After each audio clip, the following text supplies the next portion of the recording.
Bien.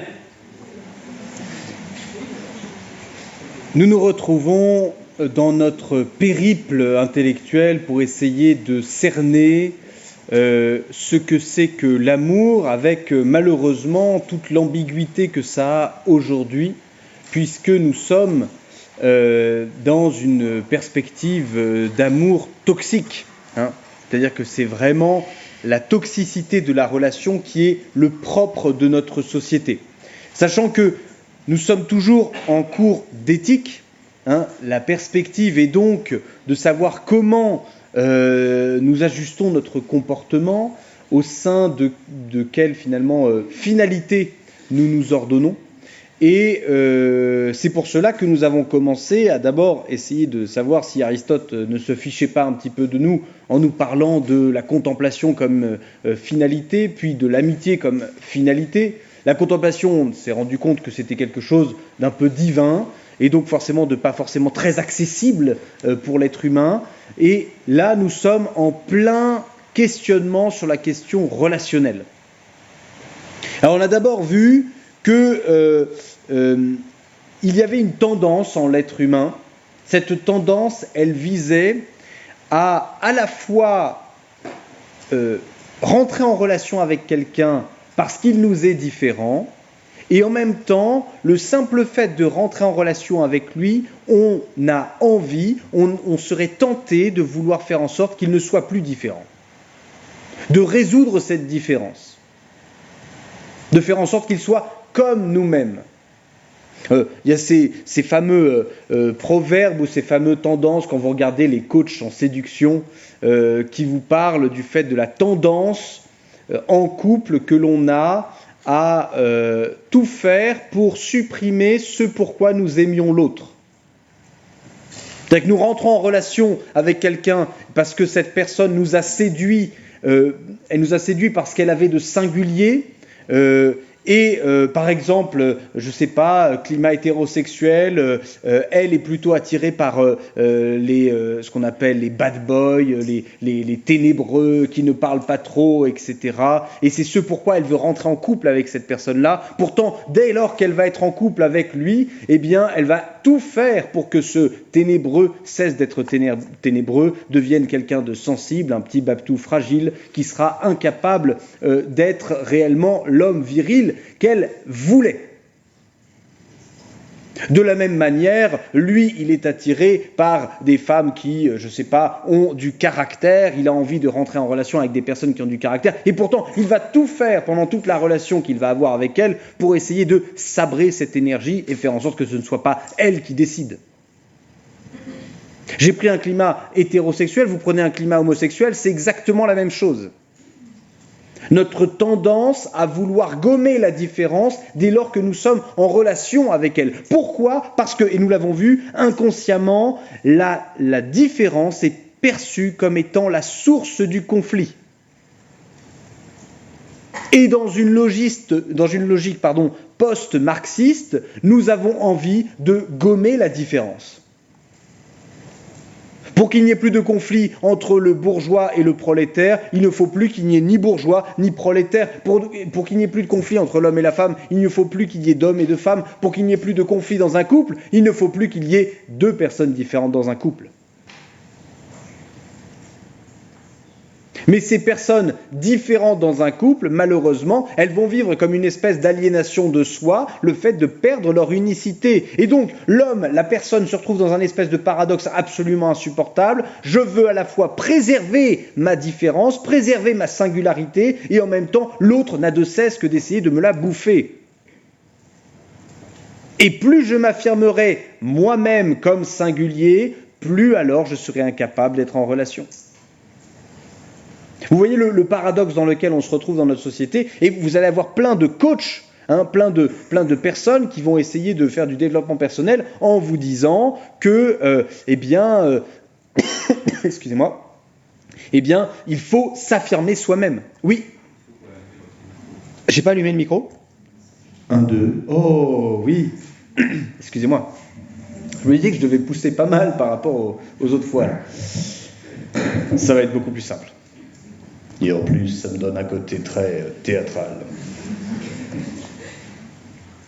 Alors finalement, donc autrui est perçu comme dominant, comme hostile. Mais en plus, et on va le voir, c'est la troisième partie de notre grand 2. D'accord ? Nous avons fait une introduction. Ensuite, nous avons commencé à résoudre la différence, rendre l'autre objet. Mais je vous donnerai le plan. Hein. Je vous le donnerai cet après-midi. D'accord ? Comme ça, vous verrez un petit peu. Et puis, nous avons fait première partie de ce grand 2, les différences et l'égalité aux sources du conflit.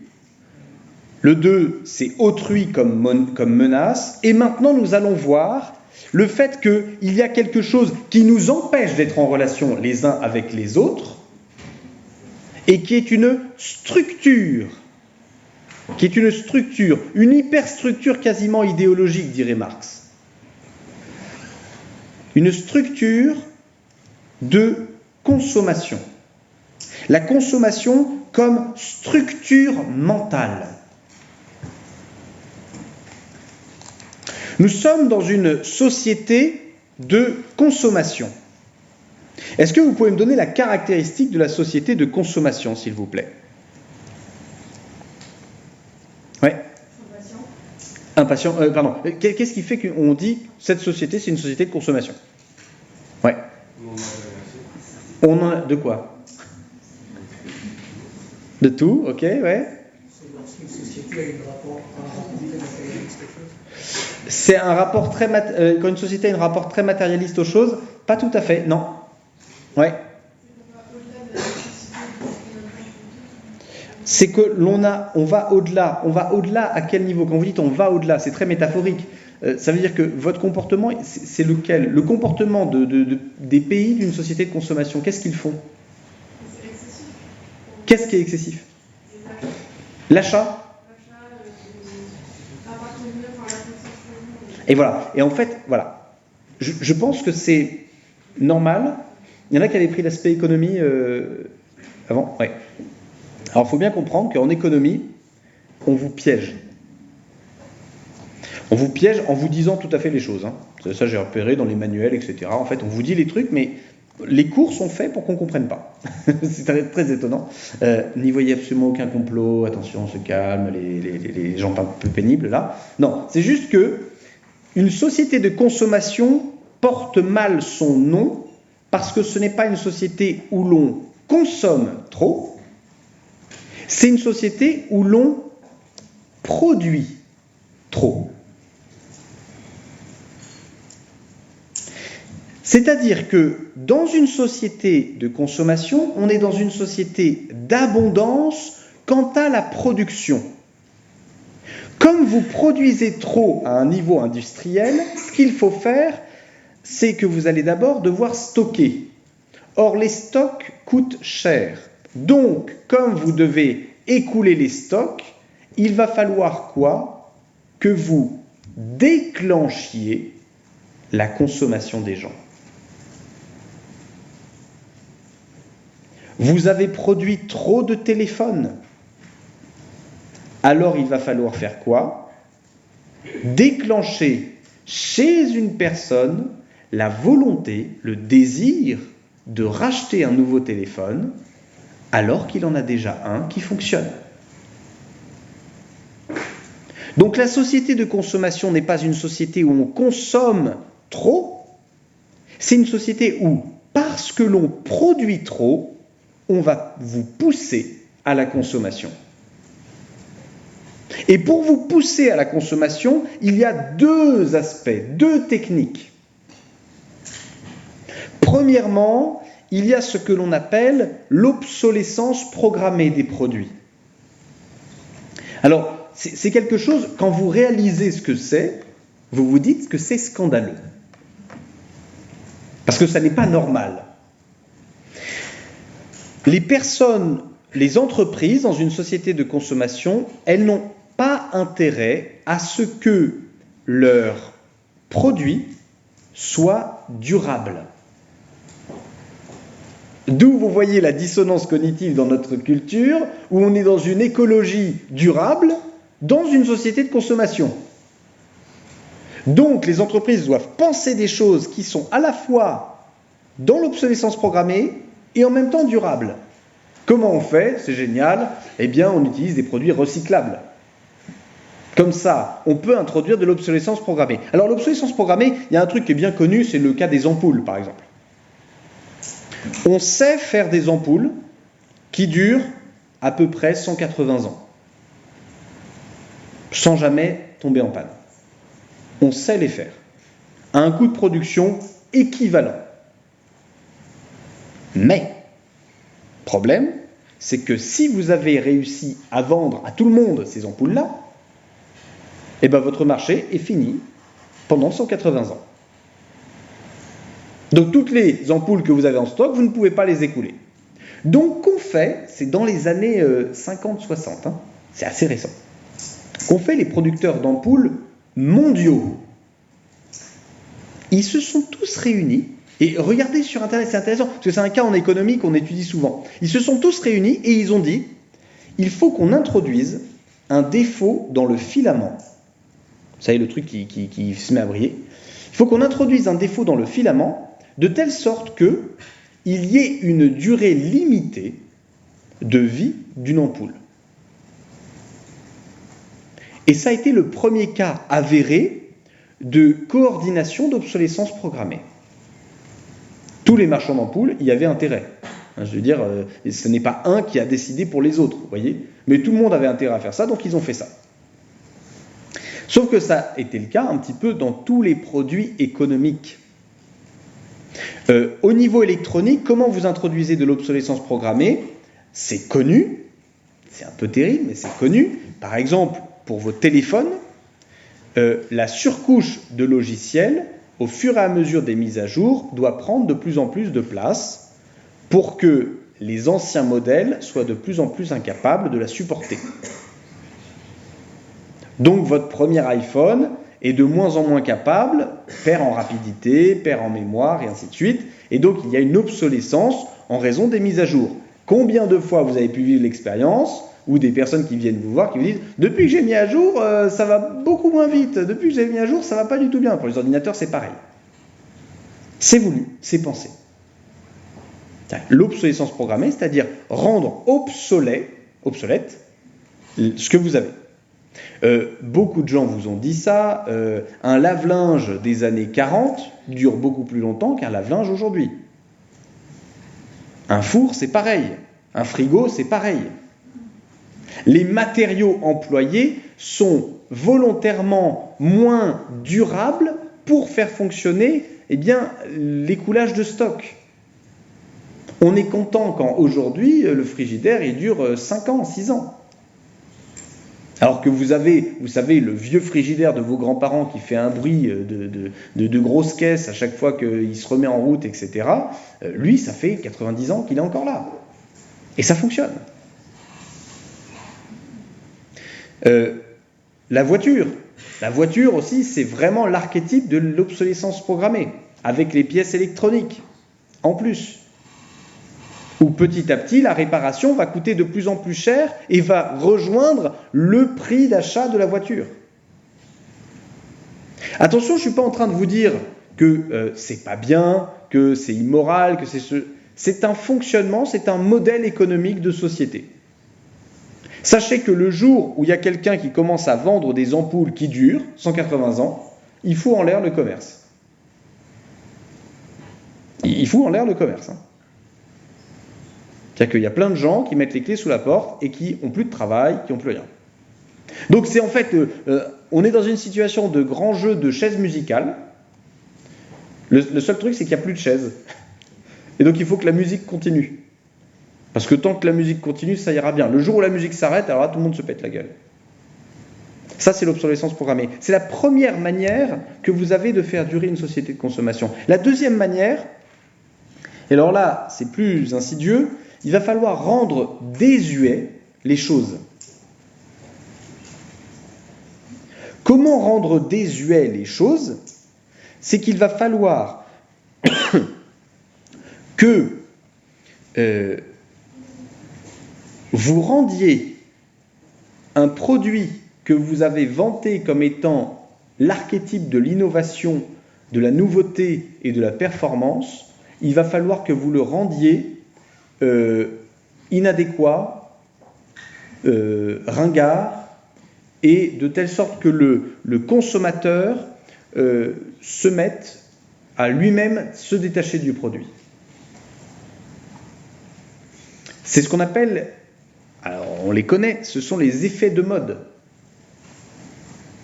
Les effets de mode, par exemple, vous avez un effet de mode, là qu'on commence à voir disparaître, c'est intéressant, au niveau des téléphones portables, c'est l'écran incurvé, ou les bords arrondis. On est en train de revenir à des bords saillants. Et d'ici 10-15 ans, on va revenir à des bords arrondis. Et on va quitter les bords saillants.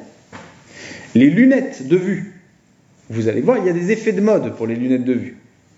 Il y a un motif qui est indémodable, parce qu'il est considéré comme à peu près ringard par tout le monde, c'est le motif écaille marron.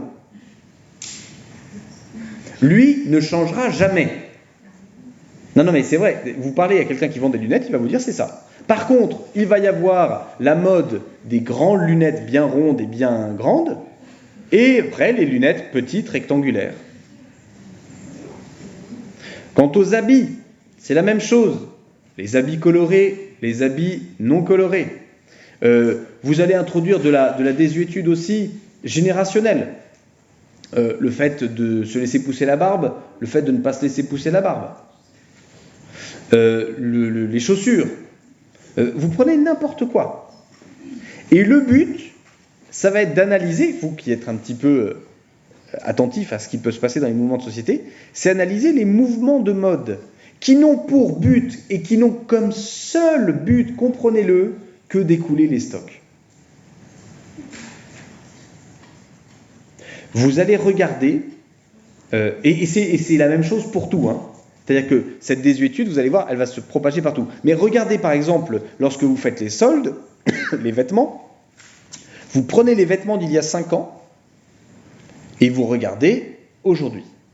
Vous allez voir que les mêmes motifs reviennent. L'innovation dans le vêtement, ça n'est pas simple. Et surtout, l'innovation dans le vêtement à quantité industrielle. C'est-à-dire que quand vous allez chez H&M, quand vous allez chez, n'importe quelle grande surface, etc., ne croyez pas qu'il y a des créateurs comme Yves Saint Laurent qui sont derrière, qui sont en train de se dire « mais comment je pourrais innover complètement la mode ?» Pas du tout. On a tant de stocks de tissus, comment on en fait quelque chose qui va faire la mode d'une saison et qui va servir qu'une seule saison. Regardez le nombre de fringues. Alors, je parle aux personnes qui se sentent concernées par les habits.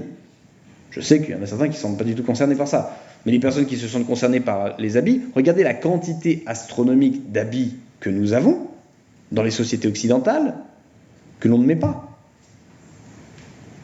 Que l'on ne met pas. Et que l'on ne mettra plus. Parce qu'on trouve ça désuet. Mais que l'on garde. Alors, on ne sait jamais. Si jamais ça revient à la mode. Mais ça ne reviendra pas à la mode. Ou en tout cas, pas dans notre vision. Donc ça, c'est d'un point de vue, vous voyez, de la société de consommation. Ça entraîne quelque chose de très particulier. Cette société de consommation, donc, où toutes les choses sont potentiellement désuètes et sont potentiellement obsolètes. Oui. Par exemple, dans le cas des jeans Levi's, Oui.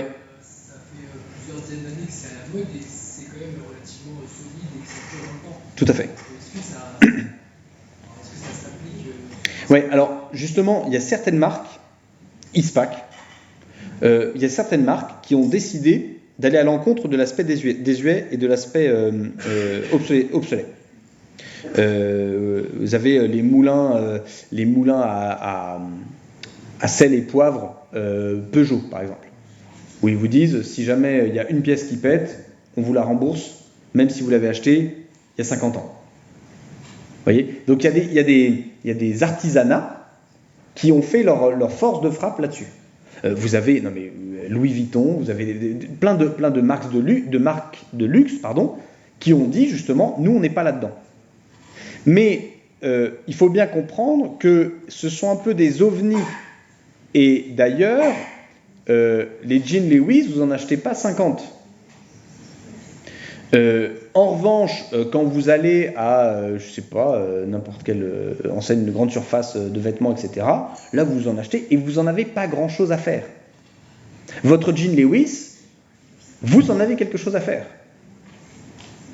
Vous voyez, donc la perspective de la désuétude et de l'obsolescence ne fonctionne pas avec certaines marques qui se sont dit, bon moi, il faut payer le prix pour m'avoir. Ça ne veut pas dire que ça leur coûte plus cher à produire, pas du tout, mais il faut payer le prix pour m'avoir, et résultat, ça devient important. Oui. Et ça fout en l'air le marché du jean. Ah oui, oui. C'est-à-dire que le jean Lewis, une fois que vous avez votre jean Lewis, vous ne vous rachetez pas d'autres jeans. Ou alors si vous le faites, c'est absolument parce que vous n'en avez rien à foutre de ce jean-là. Vous voyez? Donc en fait, ça met une espèce de commerce à 2 étages. C'est-à-dire que pareil, vous avez un sac à main Longchamp, Louis Vuitton, pas Longchamp, Louis Vuitton, sac à main Louis Vuitton, ce sac à main, ce sera votre sac à main. Le reste, on n'en a rien à péter. Vous voyez? Pareil pour les chaussures, il y a des chaussures, vous savez que vous n'en avez rien à faire, il y a des chaussures, il y a une trace dessus, là vous êtes, c'est la fin des haricots, vous voyez? La Tesla que vous achetez, c'est pas comme la Peugeot 206 qui vous a été offert par votre vieil oncle, voilà. C'est pas la même chose. Vous voyez? Donc c'est les 2 étages de la société de consommation. Vous avez la tendance à rendre désuet, et vous allez voir, Tesla, on va vouloir rendre désuet Tesla. Parce qu'il y aura trop de stock. Tant qu'il n'y a pas trop de stock, on ne rend pas désuet. Mais vous voyez, Lewis, il y a plusieurs manières de faire des jeans. Vous avez les jeans très slim, qui vont être très proches du corps, etc. Et les jeans très larges. Et au fur et à mesure, on va rendre désuet certaines choses. Vous voyez? Donc, il y aura toujours cette tendance-là. Et la société de consommation n'y échappe pas. En revanche, il y a des entreprises qui vont tirer leur épingle du jeu. D'accord? Ça ne marche pas, attention, ça ne marche pas trop pour tout ce qui est l'alimentation. Là, la stratégie est autre. On ne rend pas désuet, on ne rend pas obsolète. Mais on va réduire les coûts, surtout. Voilà, comme c'est ambiant, on ne s'en rend pas compte. Mais ça va entraîner dans notre comportement des conséquences. Des conséquences assez particulières. Premièrement, il y a quelqu'un qui en a parlé là tout à l'heure, il y a une espèce d'impatience ou d'inquiétude du consommateur. Le consommateur dans une société de consommation, il va avoir tendance à ne plus savoir où donner de la tête. Et il aura peur de ne pas être à la page. Alors particulièrement des personnes qui n'ont pas beaucoup d'intellect. D'accord? C'est-à-dire, vous visez plutôt les jeunes et les vieux. Voilà. Alors les vieux, ils se sentent déjà pas à la page. Donc ça, c'est pas grave, mais vous allez leur vendre des trucs qui leur servent à rien de toute manière. Mais les jeunes, particulièrement, comme ils se sentent pas à la page et qu'il y a un instinct grégaire, il faut appartenir au groupe, eh bien ça va être beaucoup plus simple de leur vendre des trucs. Et alors vous leur vendez des trucs, ce truc que vous leur vendez, ça va du téléphone. Alors par exemple, téléphone. Comment vous vendez à un jeune un téléphone? Quelle utilisation le jeune a du téléphone? Dites-moi. Ouais. Les réseaux sociaux. Ouais. Les photos. Ouais. La communication, ça rejoint les réseaux sociaux, vous avez raison. Ouais. La place pour les jeux. Et les photos et les films. Ouais. La mode. La mode, oui. Ouais. L'interface. L'interface. Super. À quel moment Apple utilise le moindre de ces critères? Il utilise que dalle. Apple va jamais vous dire « Mon téléphone, il est génial pour utiliser les réseaux sociaux. Mon téléphone, il est génial il a beaucoup de place. Mon téléphone, non, il va vous dire, mon téléphone, il a tant de puissance et il est capable de filmer en 20K. Un truc imperceptible à l'œil nu. Mais vous avez les qualités de caméraman d'Hollywood. Et l'ado de 17 ans, il dit « Ah mais moi je veux trop ça moi en fait !» Alors qu'il ne fait pas de vidéo. Tu as envie de faire des photos, mais tu ne développeras jamais les photos qu'il y a sur ton téléphone.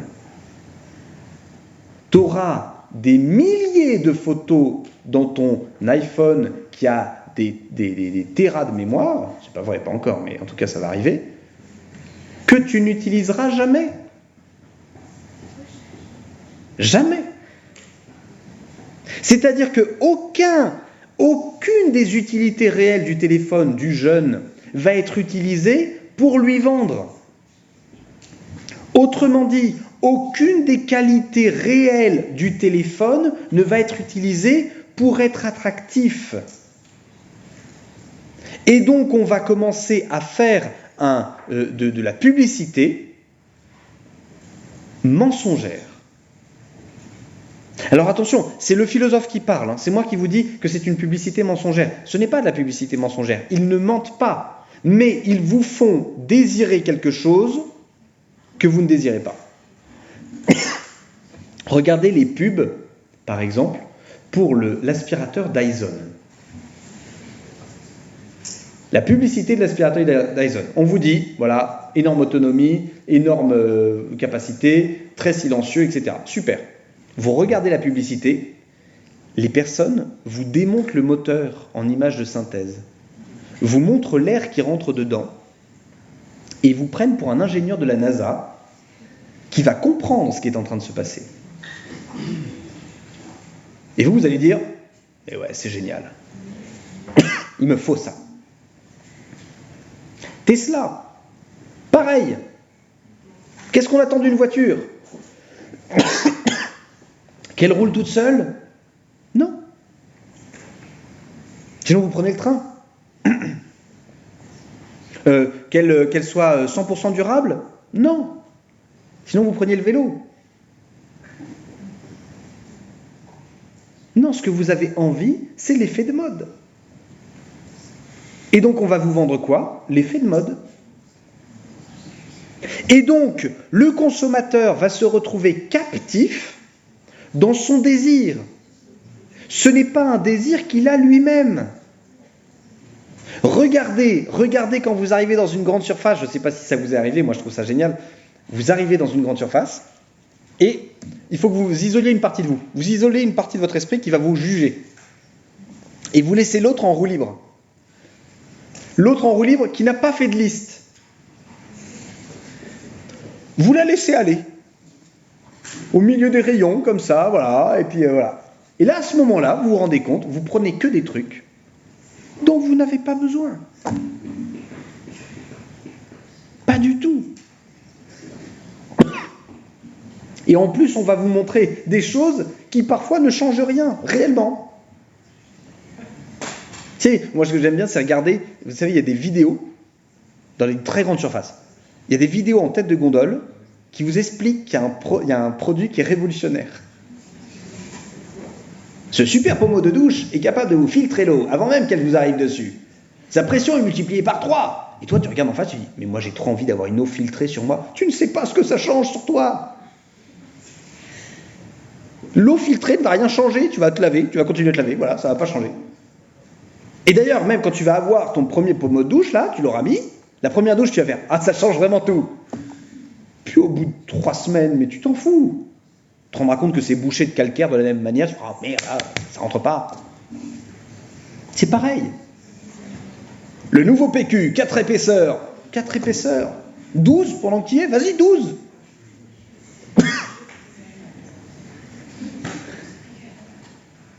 Et en fait, le marketing, donc vraiment c'est la science de notre époque, hein, le marketing et la communication, ont pour but de vous vendre des choses dont vous n'avez pas besoin pour écouler des stocks.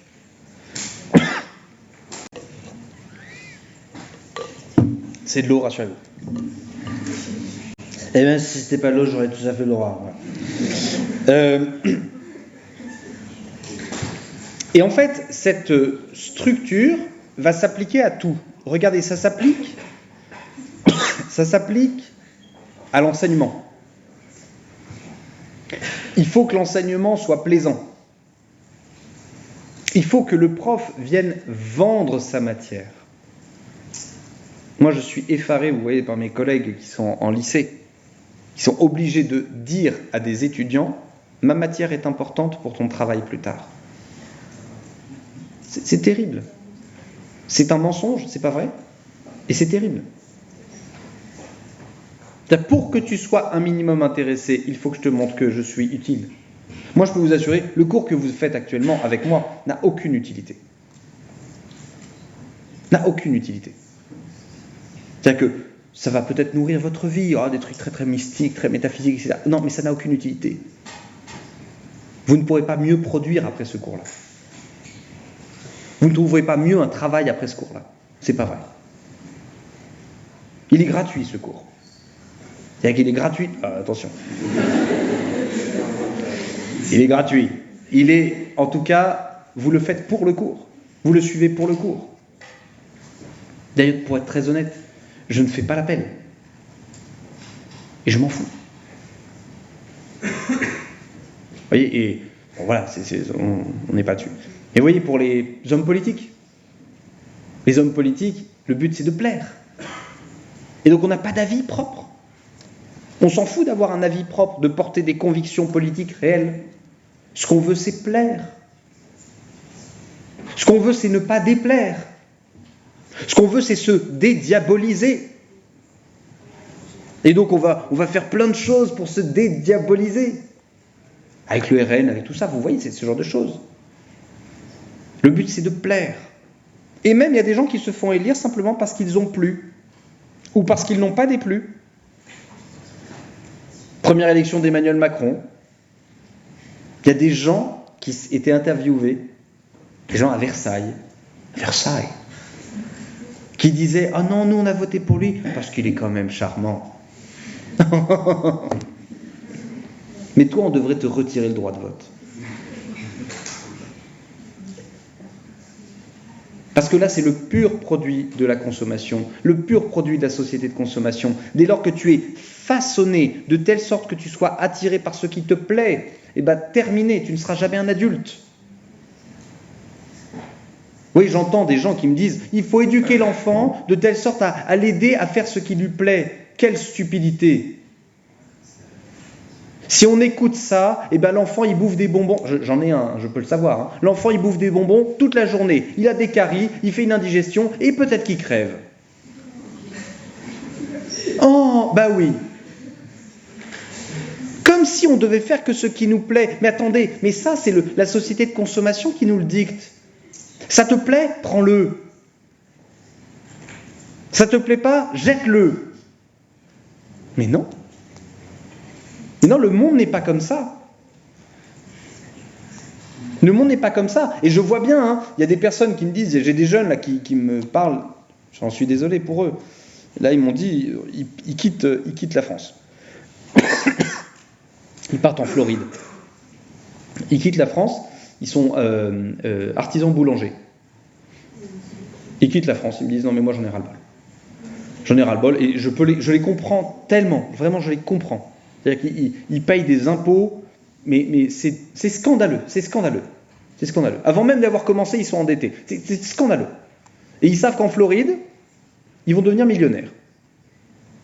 Alors pas tout de suite, mais ils vont devenir millionnaires. Et ils disent non mais la France, ça nous saoule. Et en fait d'entendre ça, ouais, on se dit bah voilà, le pays est un bien de consommation.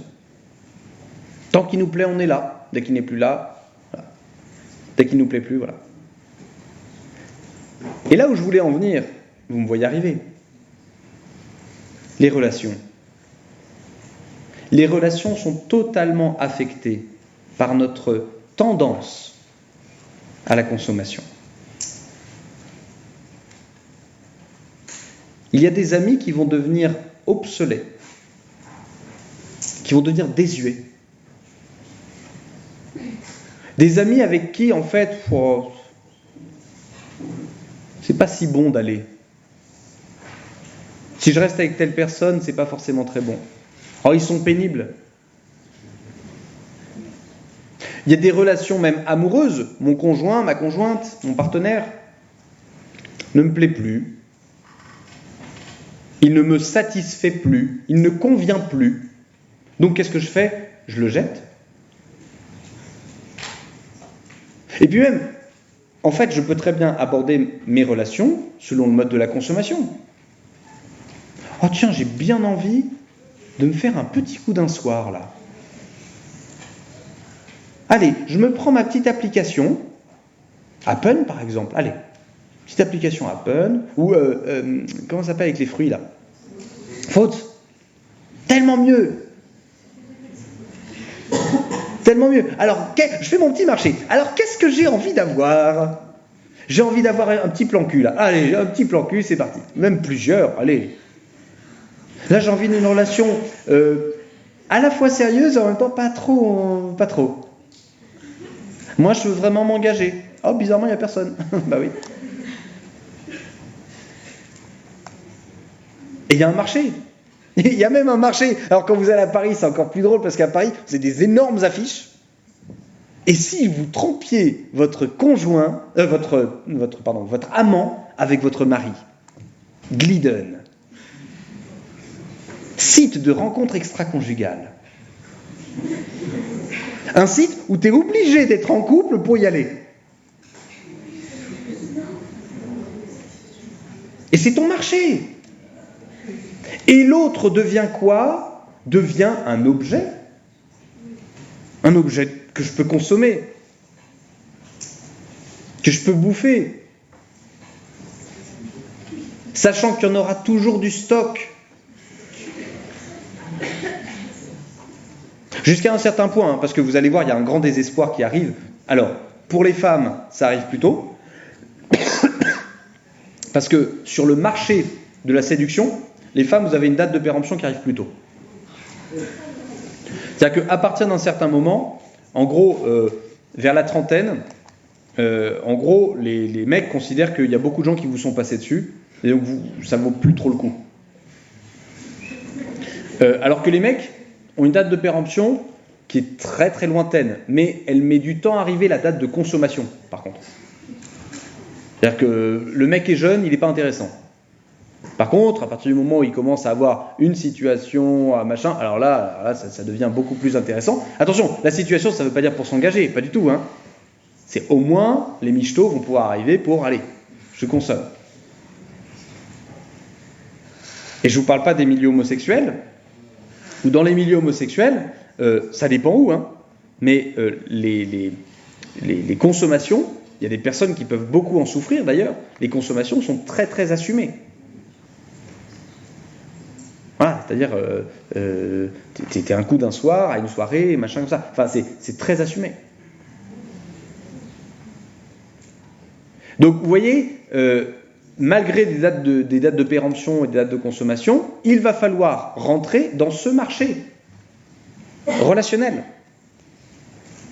Et donc, il va falloir que je me vende. Sauf que comment on a vendu le nouvel iPhone? Eh bien, il va falloir que je me vende. Alors, je vois qu'il y a des gens en ligne qui disent « Les femmes ont un choix incroyable. » Ouais, jusqu'à 30 ans. Non mais, jusqu'à 30 ans, la femme peut vraiment peut être difficile. Vous allez voir, vous n'avez pas encore 30 ans.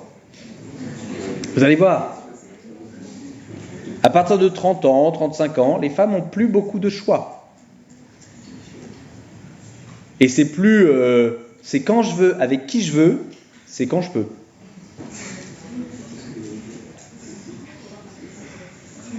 Et en plus, avec des vieux problèmes qui arrivent pour les femmes, le fait de dire « Oh mais mince, mais j'aimerais bien avoir des enfants », et elles se rendent compte que tous les mecs qui sont autour d'elles ne veulent pas d'enfants. Ils s'en foutent. Dans le marché de la séduction, le mec devient gagnant, hein, avec le temps. Et donc voilà, donc il va falloir se rendre vendable.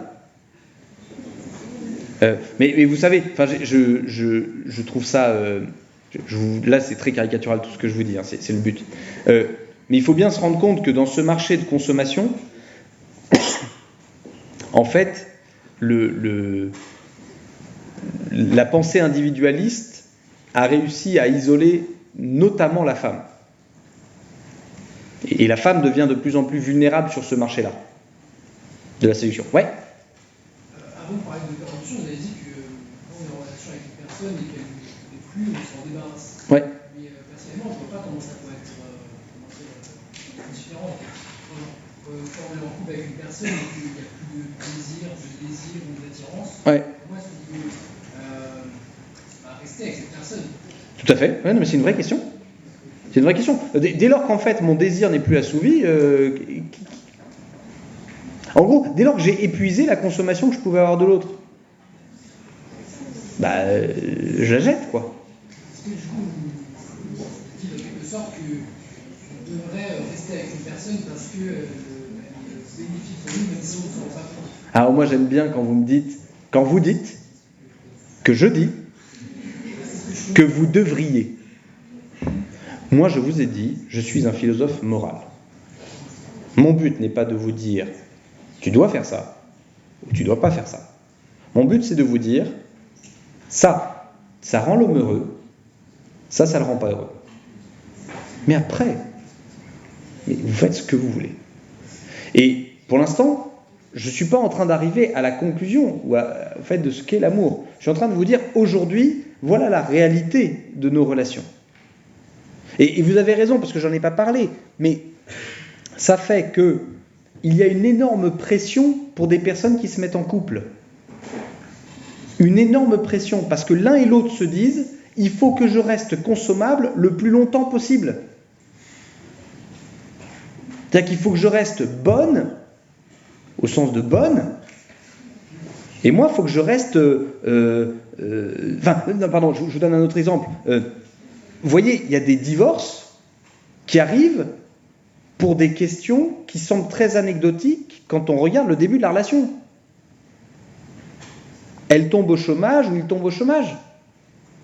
Au début de la relation, c'est « je t'aimerais jusqu'au bout du monde, mais nous, on sera ensemble, etc. J'ai plus de boulot. Ciao, monsieur. »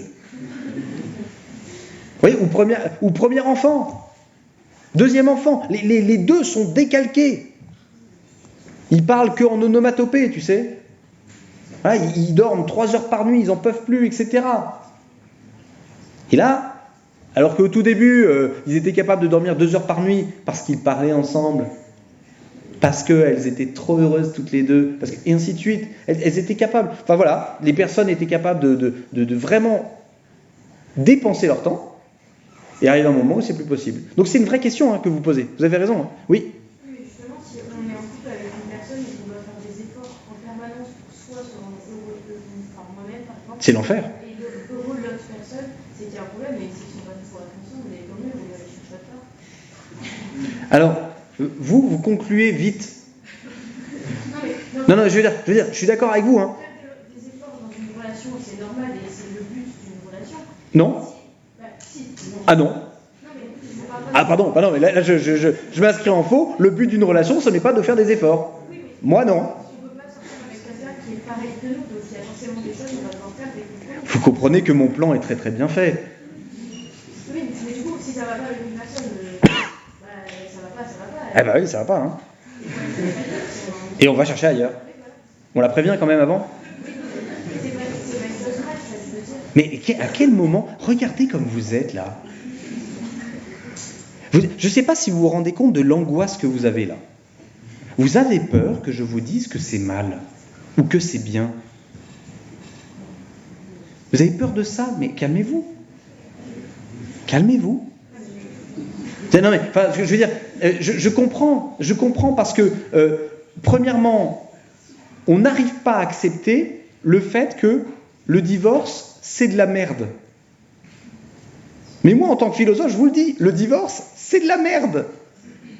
Quand bien même tout le monde dit que c'est mieux qu'avant, ah bah c'est sûr. C'est sûr que lui, il était à tenir le couteau de cuisine alors qu'elle était en train de lui parler derrière en se disant « mais peut-être que je vais la planter un jour ». c'est mieux qu'ils divorcent. Ah bah c'est sûr que c'est mieux. C'est bien mieux. Mais c'est de la merde.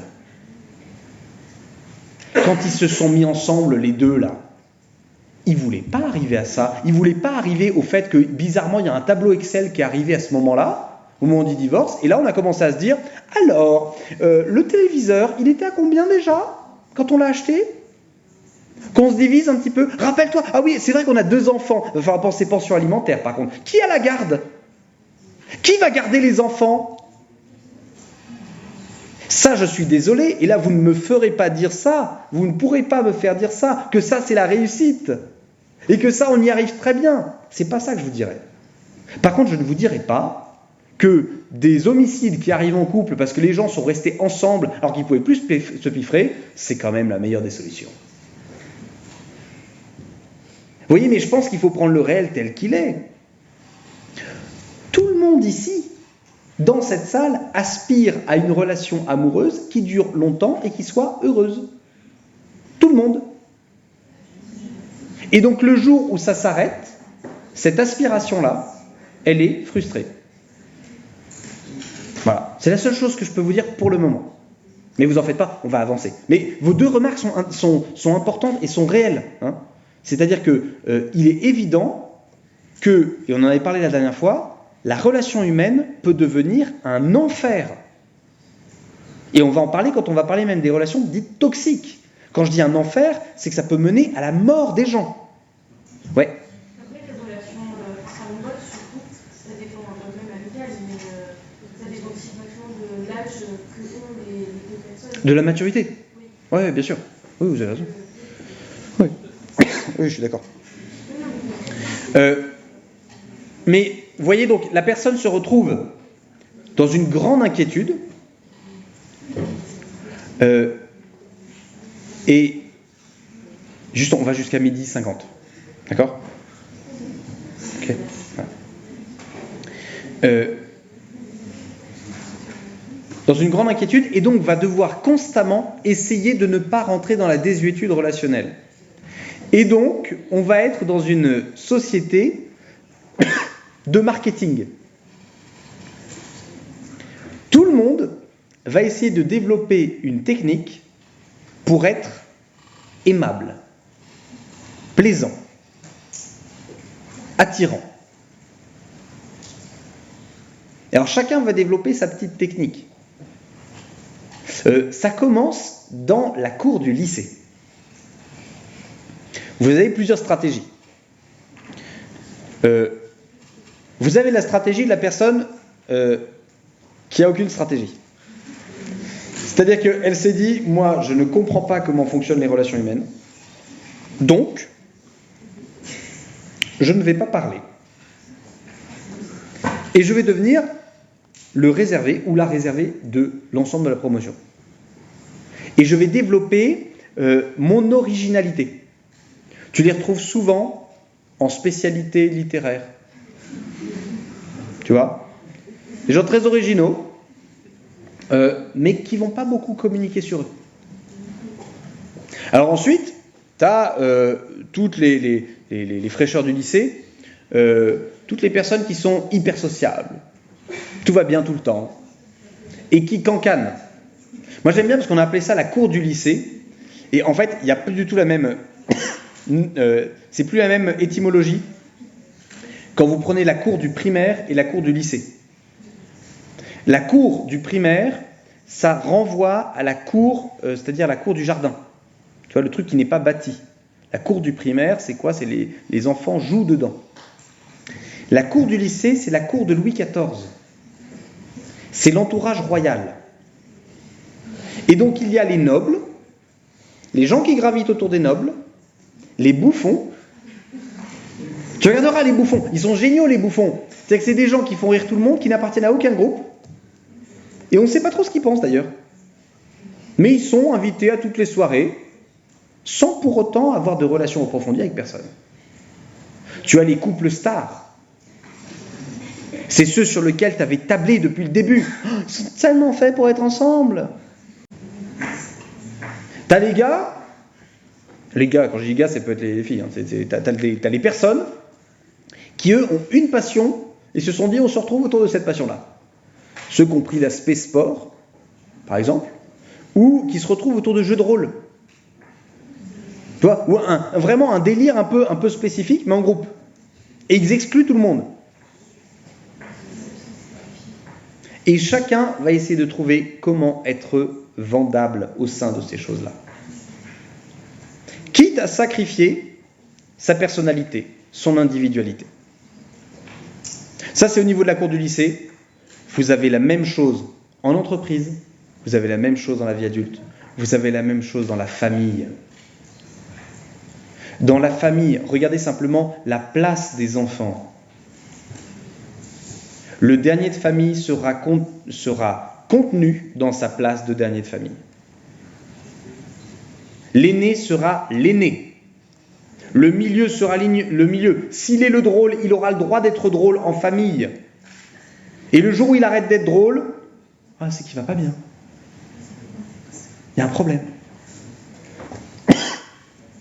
Nos rôles sociaux ne sont qu'en fait l'imposition d'un marketing sur nous.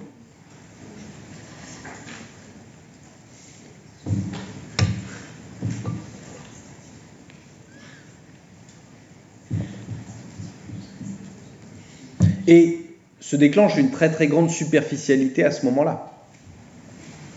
Une très très grande superficialité à ce moment-là. La superficialité que vous allez voir dans les réseaux sociaux.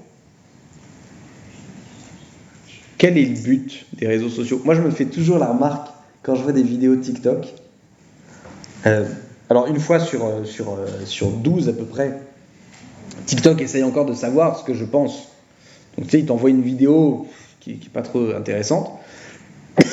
Donc là, j'ai une personne, soit en cosplay, soit une personne qui fait une chorégraphie, voilà. Et moi, ce que j'aime bien faire, c'est regarder le décor de derrière. Parce que le décor de derrière me dit beaucoup de la personne. Souvent, quand tu as une jeune femme qui est en train de danser de manière langoureuse, mais que derrière, il y a une machine à laver, tu te dis, mais ma pauvre fille, quoi. En fait, là, il faut l'imaginer. Elle est comment ? Elle a un pied de téléphone avec un vieux cercle lumineux. Ça fait 5 fois qu'elle refait la prise. Et en fait, derrière, elle a sa machine à laver. Elle est dans sa pauvre buanderie cuisine. C'est une misère. Tu as les personnes, tu sais, qui s'amusent à se prendre de haut, parce que si on se prend de haut, double menton effacé. Tout le monde le sait. Sauf que il faut t'imaginer. Imagine-la prendre en bas. Quand je regarde sur Instagram, c'est très drôle, les personnes qui font exprès, tu sais, de prendre des vidéos de voyage hyper saturées en couleurs, etc. Faut que tu imagines simplement, tu remets un filtre volontaire dessus. Tu dis, ouais, mais il a peut-être plu pendant les 5 jours, et là, il a pris des 5 minutes où il ne pleuvait pas. La bouffe. Les gens qui prennent en photo leur bouffe, là, c'est tellement magnifique, ça finira dans les chiottes.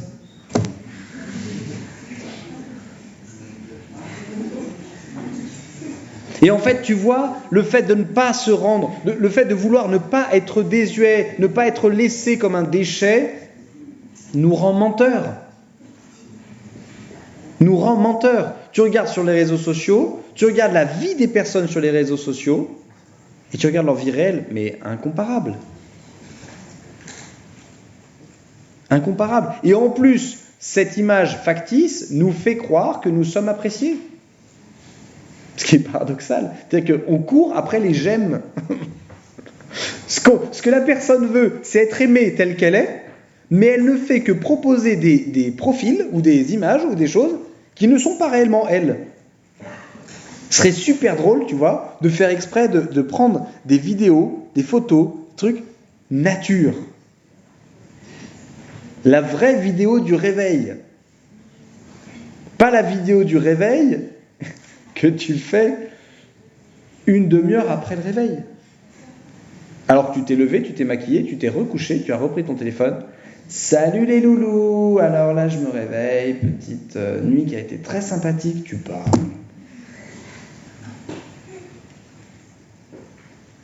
Et ça, vous voyez, cette consommation du mensonge, fait que tout le monde sait que l'on ment. Vu que je mens moi-même partout, sur les réseaux sociaux, eh ben ça veut dire que dès que je vois quelque chose, je crois que c'est faux. Et donc, la première impression que j'ai quand je rencontre quelqu'un qui pourrait me plaire, je considère qu'elle est fausse. Et d'ailleurs, l'autre me présente forcément que son meilleur côté. On n'a jamais vu quelqu'un présenter ses défauts dès le premier rendez-vous. Moi, j'ai eu beaucoup de chance avec ma femme actuelle, c'est que on a été en...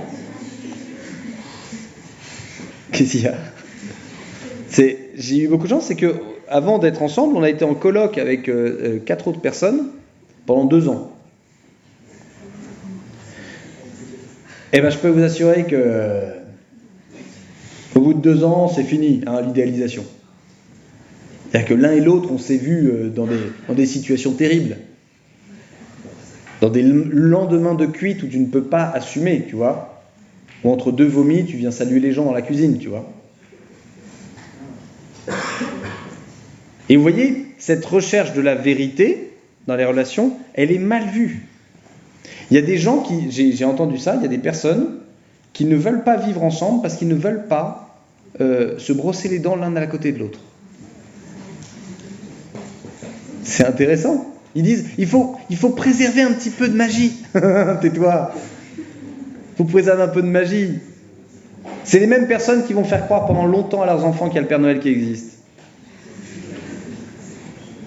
Ça, moi, je suis archi contre. C'est-à-dire que le simple fait d'introduire dans l'esprit d'un enfant le fait que ses parents, en qui il peut avoir confiance, lui racontent des salades. Mais des salades en plus, mais gros comme la jambe. Alors ton cadeau, c'est un vieux monsieur qui passe par la cheminée. Mais on n'a pas de cheminée. Il passe par les radiateurs. Et vous voyez, les personnes vont vous dire, il faut préserver la magie de Noël. Il faut préserver du mensonge. Tu m'étonnes qu'après tu divorces. Oui. C'est génial de rêver. Parce que si on rêve dès qu'on est petit, ça va nous pousser à vouloir rêver toujours plus grand. Et c'est vraiment l'expression... Mais le Père Noël ne vous fait pas rêver plus grand ? Mais si. Non ? Rappelez-vous quand vous avez appris que le Père Noël n'existait pas. Est-ce que vous vous en souvenez de ce moment ? Quelle a été votre... S'il vous plaît, quelle a été réellement votre émotion à ce moment-là ? Ça a été la brisure d'un rêve. Ça ne vous apprend pas à rêver le Père Noël. Ça vous apprend à briser votre rêve. Vous dites à un enfant, par exemple, écoute, chaque année, on va t'offrir des cadeaux. Pourquoi ? Parce qu'on t'aime. Là, vous l'apprenez à rêver. Là, à ce moment-là, il peut se dire, mais alors mes parents, ils m'aimeront jusqu'à quoi ? Ils vont m'offrir quoi, en fait, cette année ? Cette année, ils vont m'offrir quoi ? Je fais une liste à mes parents, j'aimerais bien ça. Et ils m'ont offert le truc que j'avais demandé. C'est incroyable, ils sont capables de m'aimer jusque-là. C'est pas un vieux monsieur qui touche la nouille dans le pôle Nord, avec des lutins, avec des rennes, dont il y en a un qui s'appelle Ernest. Non mais, enfin, on arrête un petit peu le délire. Vous voyez, c'est-à-dire qu'il y a quelque chose de terrible. C'est pareil, les gens qui... Mais vous voyez, il y a des trucs, faut un peu sortir de ce folklore, parce que ça ne nous aide pas à réellement avoir des défis et rêver. Je comprends, et vous avez le droit. Ce que je vous dis, c'est par rapport à mon engagement par rapport à la vérité. C'est-à-dire que je suis philosophe, moi je peux pas mentir, c'est pas possible. Je peux pas mentir. C'est-à-dire, un enfant qui me dirait, est-ce que le Père Noël existe ? Si je commence à lui dire, mais bien sûr, non. Non, je peux pas me regarder dans la glace après. C'est pas possible. Je respecte pas son intelligence. C'est pas ne pas respecter son intelligence. C'est pas pour lui mentir. S'il vous plaît, on s'écoute. Enfin, c'est qu'on lui ment pas pour cacher quelque chose vraiment d'horrible. Mais le mensonge, c'est pas bien uniquement quand on cache des choses horribles. Hein. Quand on était tout petit, c'était génial d'aller se coucher et de dire bon, mais je vais recevoir mes cadeaux. On s'en fichait qu'un peu que ce soit le Père Noël ou nos parents, c'était juste la magie de Noël. Et bien justement, vous répondez exactement à ce que je dis. Si vous vous en fichiez de savoir si c'était le Père Noël ou vos parents, pourquoi inventer un mensonge ? Mais j'ai jamais dit que c'était grave. Je dis que je ne veux pas le faire. C'est-à-dire que je considère... Vous voyez, en fait, comment dire c'est bien... Je vais vous appliquer la même chose. C'est bien que vous puissiez rêver par rapport à votre futur conjoint, votre future conjointe. C'est parfaitement possible. Vous rêvez. C'est pas ça qui vous fera être heureuse. C'est pas vos rêves. C'est pas vos illusions. Mais non. Pardon. Si c'est le cas, c'est terrible. Non, mais enfin, je veux dire, si en fait vous ne vivez que dans une illusion, mais. Non, moi je suis pas d'accord. Mais vous avez le droit de ne pas être d'accord à nouveau. Non, mais dans le sens où chacun a ses rêves, et on sait qu'il y a des rêves qui sont certes plus positifs que d'autres, mais j'avais des rêves quand j'étais petite et je les ai accomplis, et ça fait moi, ça fait super heureux maintenant. Super, très bien. Ouais, c'était des rêves. Mais je ne dis pas qu'il ne faut pas rêver. Je dis que si vous êtes dans l'illusion par rapport à votre futur conjoint, votre future conjointe, ou par rapport à quelqu'un d'autre, dans l'illusion, pas dans l'espérance. Le rêve, ce que vous appelez rêve, c'est l'espérance. C'est-à-dire que vous avez des défis, vous avez envie de faire des choses, vous avez envie de braver des... C'est super, et ça, il faut l'en avoir. De grands désirs. Ça, c'est ce qu'on appelle en philosophie morale la magnanimité. C'est une vertu qui est absolument colossale, la magnanimité. Avoir de grands désirs et vouloir les réaliser. Il faut en avoir, ça c'est clair. En revanche, être dans le mensonge, par exemple, je vous donne un exemple. Moi, j'en ai marre des gens qui se cultivent en me disant « mais l'État veut notre bien ». L'État veut notre bien. Mais vous savez, l'État, s'il fait ça, c'est pour notre bien. L'État, il est en train de nous ruiner complètement, actuellement. Alors, on peut très bien rester dans l'illusion. L'État, il veut notre bien. On a un Emmanuel Macron qui décide d'aller titiller un petit gars qui s'appelle Poutine, qui est juste une puissance militaire absolument colossale, et il veut notre bien. Il y a des gens qui sont dans l'illusion de ça. Il y a des gens qui sont dans des relations toxiques, et qui sont dans l'illusion de la relation, qui disent « mais c'est forcément quelqu'un qui me veut du bien. Il m'aime, elle m'aime. » Alors qu'en fait, elle est en train de la vampiriser, elle est en train de la tuer. Et vous voyez, moi, je ne peux pas rester de marbre par rapport à ces mensonges-là. Le but du philosophe, c'est un moment de dire « attendez, ça, c'est de la bêtise, c'est de l'illusion. On est dans la caverne, c'est du faux. Emmanuel Macron ne veut pas votre bien. Il ne veut pas votre bien. Je sais pas, Bolloré, il veut pas votre bien. Les responsables d'info, ils ne veulent pas votre bien. Ils veulent de la thune. Alors il faut aller du côté des gens qui veulent votre bien. Oui, je dirais pas la même chose d'un médecin. D'une infirmière. Une infirmière, elle accepte d'être payée une misère pour simplement pouvoir vous aider. Elle veut votre bien. Peut-être qu'elle s'y prend mal, peut-être que c'est pas forcément... Elle veut votre bien. Un prof, il est payé une misère, il accepte de donner son temps pour vous. Eh bien, oui, il ne le fait pas bien, il est un peu con, d'accord, ok. Mais il veut votre bien. Vous voyez, c'est la perspective de l'illusion. Il y a des personnes qui ont vécu des incestes absolument abominables et qui continuent à dire « mais mon papa, quand il a abusé de moi, il m'aime ». C'est une illusion, ça. Et c'est pas possible, on ne peut pas rester sur ça. Je reviens à la fin de la parenthèse, excusez-moi. Je reviens à ce que je disais. Le temps passe en plus. Mais vos questions sont hyper intéressantes. Hein. C'est normal que vous réagissiez là-dessus. Donc la consommation, la société de consommation, va nous pousser à justement cultiver l'illusion de nous-mêmes. Et ça va entraîner une très très grande, à la fois, comme je vous ai dit, une société qui a un peu tendance au mensonge, mais une très grande violence. Une très grande violence.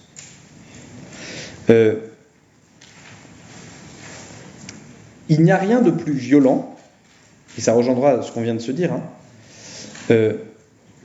pour une personne que de se rendre compte que le monde dans lequel elle évoluait et qu'elle pensait connaître est faux.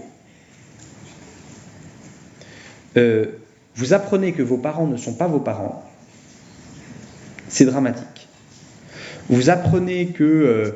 vous voyez, moi j'ai été scandalisé, bon, vous n'avez pas trop connu ça, mais moi j'ai été scandalisé quand j'ai appris que le représentant des États-Unis aux Nations Unies, après la guerre, pour déclencher la guerre en Irak, vous savez, il était arrivé avec une petite fiole en disant, là, voilà, on a des armes chimiques. Et c'est produit en Irak actuellement. Et il a dit ça à tout le monde. Et il y a plein de pays qui sont partis faire la guerre en Irak. On a détruit un pays. Et là, il n'y a pas très longtemps, il y a 5 ans, 6 ans, là on nous a annoncé, alors en fait, il n'y en avait pas. Voilà. Ou plutôt, on ne savait pas s'il y en avait. Et quand on y allait, mais il n'y en avait pas. C'est scandaleux. C'est une violence. C'est une violence extrême. Parce que vous vous dites, mais attendez, et c'est ça le problème en fait du mensonge. S'ils nous ont menti sur ça, jusqu'où nous auront-ils menti? Et c'est la même chose dans la relation. Plus je suis dans le marketing de la relation, plus je présente du faux à la personne avec qui je suis en relation, plus lorsqu'elle le découvre, il va y avoir un effondrement et une grande violence. Ce que tu m'as montré était faux, jusqu'où tu m'as menti.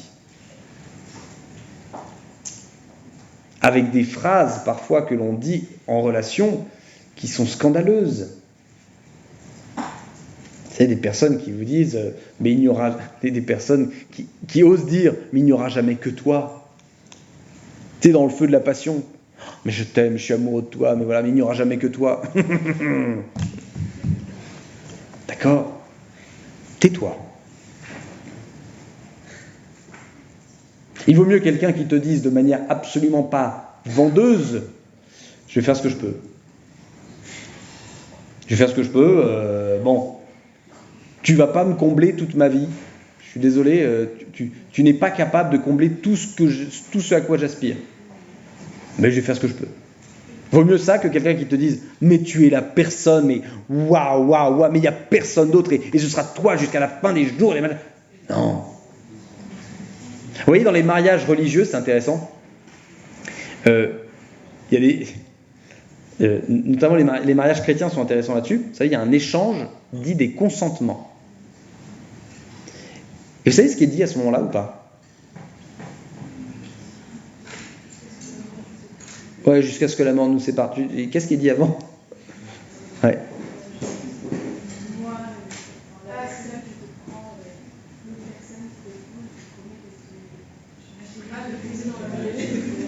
Attendez. Je te promets de t'aimer. Gardons de t'aimer, parce que d'aimer, de chérir, non, il n'y a pas forcément. De t'aimer dans les épreuves. C'est pas moi qui vous le dites, vous en faites pas. Dans les épreuves.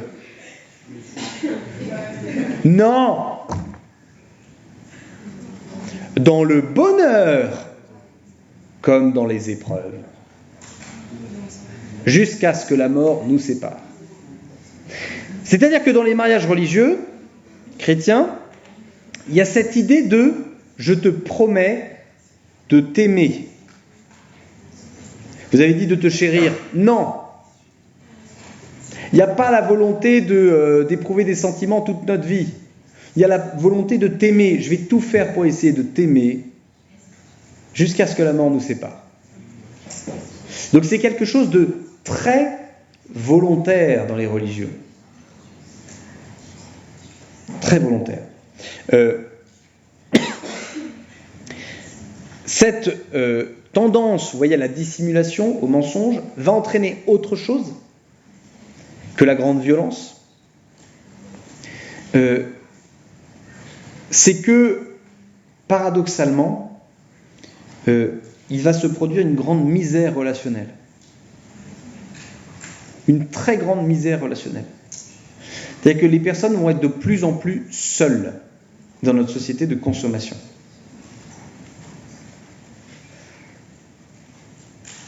Et de plus en plus seul, ça veut dire quoi? Qu'est-ce que c'est que la solitude? Est-ce que vous pourriez me définir ce que c'est que la solitude?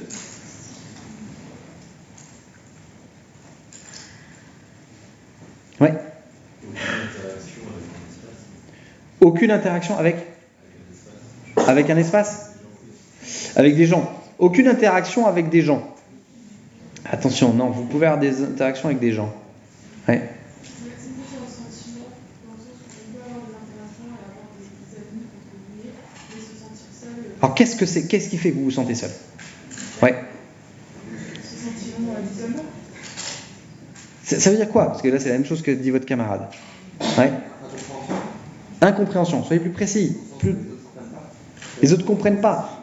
Ça veut dire quoi, comprennent pas? Ouais. Ah, j'aime bien la relation profonde, ça veut dire quoi? Oui. En fait, on se sent aimé quand on joue le rôle, mais quand on est nous-mêmes, on se sent seul, il y a plus personne qui nous aime finalement. Alors, très bien, donc là, c'est un peu en lien. L'idée d'un rôle, l'idée de ce genre de choses. À quel moment, regardez, moi, par exemple, c'est très drôle parce que j'interviens un petit peu partout. Il y a des moments où je me sens hyper seul, et c'est un truc tout simple, quand je suis dans une rue piétonne bondée. À ce moment-là, il y a un grand sentiment de solitude. Pourquoi? Ouais. L'absence de connexion. Alors, connexion, soyez plus précis. Qu'est-ce qu'on a envie de connecter avec les gens?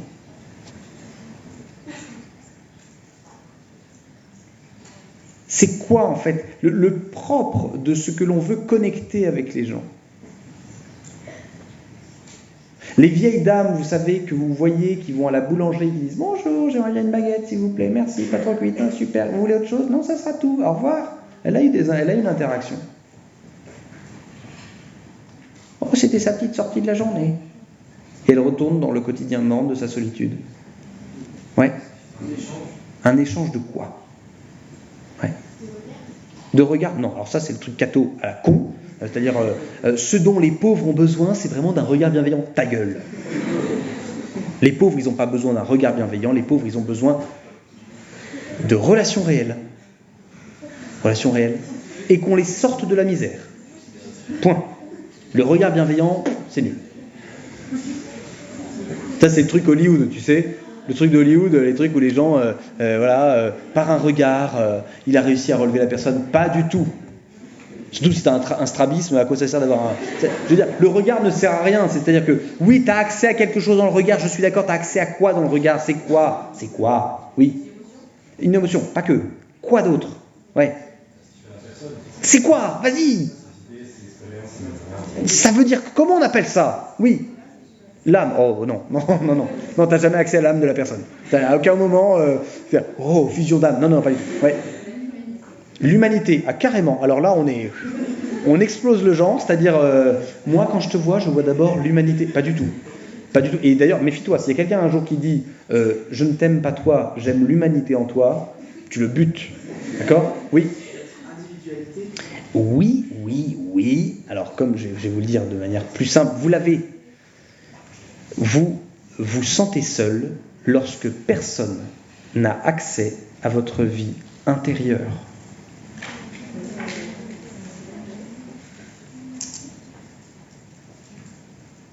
Et vous vous sentez en relation dès lors qu'il y a des gens qui ont accès à votre vie intérieure. La vie intérieure, vous l'avez dit, expérience, intelligence, ce qu'elle pense, la vie émotionnelle, les interactions, tout ça, évidemment, ça fait partie de ce genre de choses. Mais en fait, les gens n'auront accès à votre vie intérieure et vous ne serez en relation que dès lors que vous décidez qu'ils vont être en relation et qu'ils vont rentrer dans cette vie intérieure. Tu peux être en couple et te sentir seul dès lors que l'autre n'a plus accès à cette vie intérieure. Ou dès lors que l'autre ne fait pas l'effort d'aller vers cette vie intérieure. Tu peux être au milieu d'une foule, tu peux être dans un métro, dans un bus, et te sentir très seul. Dès lors que cette vie intérieure, personne n'y a accès. D'accord? Et ce sentiment de solitude est général. Pourquoi? Parce qu'à force de superficialité, à force de montrer à tout le monde sur les réseaux sociaux ce qu'on n'est pas, etc., à force d'être dans la consommation perpétuelle, eh bien, on n'ose plus montrer notre vie intérieure parce que c'est là que nous sommes réellement vulnérables.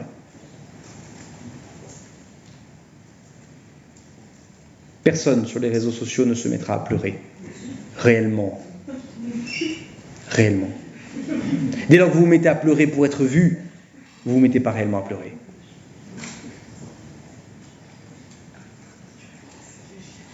On se retrouve cet après-midi. Abonne-toi, FLP, il est beau, il est gentil, il peut te faire marrer. Abonne-toi, FMP, on the road, baby, si fripounet, la philosophie, sans bobo avec des colibris. Abonne-toi, FMP. Abonne-toi, FMP. Abonne-toi, FMP. Si tu le fais pas, continue de chanter. Ne te fais pas prier si tu veux commenter. Laisse un j'aime si tu veux l'encourager. Et si tu veux faire grandir la communauté, t'as qu'à partager à ta maman, ton frère ou ton pépé. Abonne-toi, FMP. Abonne-toi, FMP. Abonne-toi, FMP. Si tu le fais pas, continue de chanter. Ne te fais pas prier si tu veux commenter. Laisse un j'aime si tu veux l'encourager.